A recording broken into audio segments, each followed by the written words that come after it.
Alors, quelle est ton opinion quant au rôle de phéromone dans l'attirance physique? Phénomène biologique très puissant, selon moi, regrettable que le match parfait soit très rare en réalité.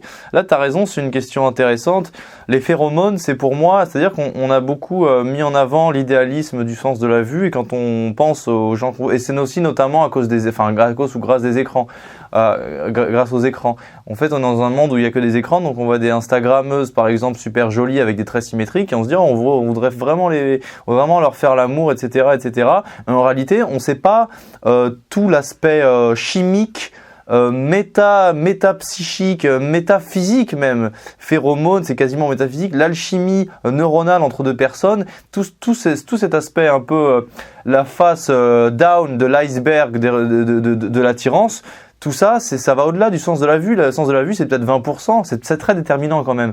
Mais les phéromones, comme l'alchimie entre deux personnes, comme plein d'hormones que dégagent les hommes et les femmes et tout ça, ça détermine extrêmement bien l'odeur de la peau aussi. Je veux dire, il y a plein de choses. On a trop sacralisé le sens de la vue, mais les phéromones et tous les phénomènes métachimiques, métaphysiques quasiment, métaperceptibles, voilà, infraperceptibles, tous les phénomènes infraperceptibles jouent un rôle énorme. Et ça, moi, ça m'est déjà arrivé d'être amené au lit avec des femmes jolies, avec qui ce fut froid.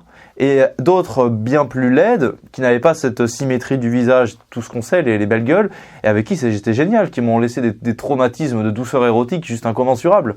Donc ça faut le prendre en compte effectivement, les phéromones et tous ces trucs. Mais les scientifiques sont d'accord là-dessus, hein. C'est quelque chose d'animal qui attire sexuellement les personnes, les phéromones. Et c'est très intéressant. Et tu fais bien de poser cette question parce qu'on a... Alors il y a un commentaire, Esther. C'est aussi très intriguant quand tout ne va pas de soi. Ça donne encore envie d'y aller à mon sens. Si tout est parfait, on s'ennuie à mon avis. S'il n'y a pas de challenge, on perd l'envie. Esther.